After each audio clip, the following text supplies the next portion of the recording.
مگر اگر وہ نیت کرتا ہے اچھائی کی تو خداوند عالم فوراً اسے اجر دیتا ہے اچھے عمل کرنے کی، گویا اس آدمی نے اچھا عمل کیا۔ اس کا مطلب یہ ہے کہ اگر ہم نے نیت کی کہ ہم آج نماز جماعت کے لیے مسجد میں جائیں گے تو خداوند عالم نماز جماعت کا ثواب اس آدمی کے نام عمل میں لکھ لیتا ہے کہ اس نے نماز جماعت پڑھی۔ مثلا ہم نے نیت کی کہ آج رات کو ہم مجلس میں جائیں گے یا خطبہ سنیں گے ٹی وی کے اوپر، تو اس کا بھی ثواب خداوند عالم نے مثلا لکھ لیا۔ اس طریقے سے جو بھی نیکی کا کام انسان کرتا ہے صرف نیت کرتا ہے، نیکی کی نیت کرتا ہے، خداوند عالم اتنا مہربان ہے کہ وہ نیکی لکھ لیتا ہے، گویا وہ عمل سرزد ہو چکا ہے، انسان نے وہ عمل کر لیا ہے۔ مگر اگر گناہ کی نیت کرتا ہے تو خداوند عالم اسے پردہ پوشی کر دیتا ہے، ملائکہ سے کہتا ہے وہ نہ لکھا جائے، یعنی نیت نہیں لکھی جاتی برے اعمال کی، تاکہ انسان کا عمل بھاری رہے۔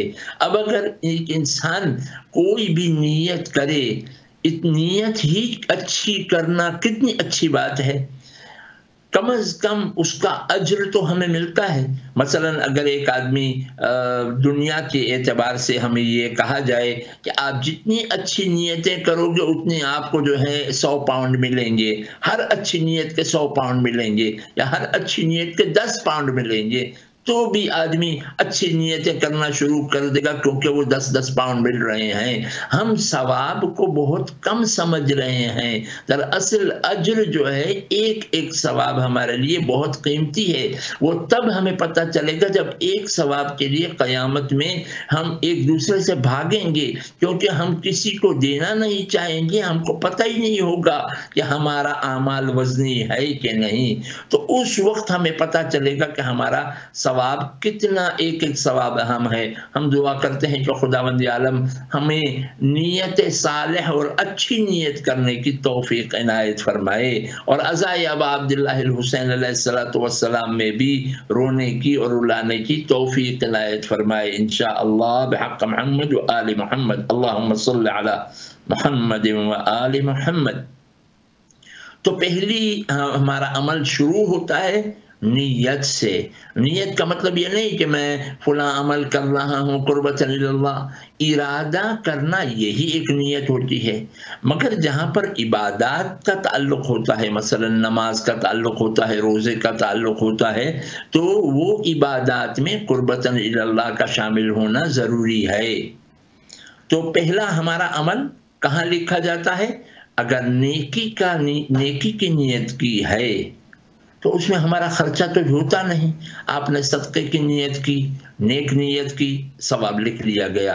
آپ نے نماز جماعت کی نیت کی، ثواب لکھ لیا گیا۔ کم از کم ہم عادت تو کریں کہ اچھی نیت کرتے رہیں، کسی کے ساتھ اچھائی کرنے کی نیت کریں، تو یہ ہمارا عمل لکھا جاتا ہے، ہماری نیتوں سے شروع ہوتا ہے۔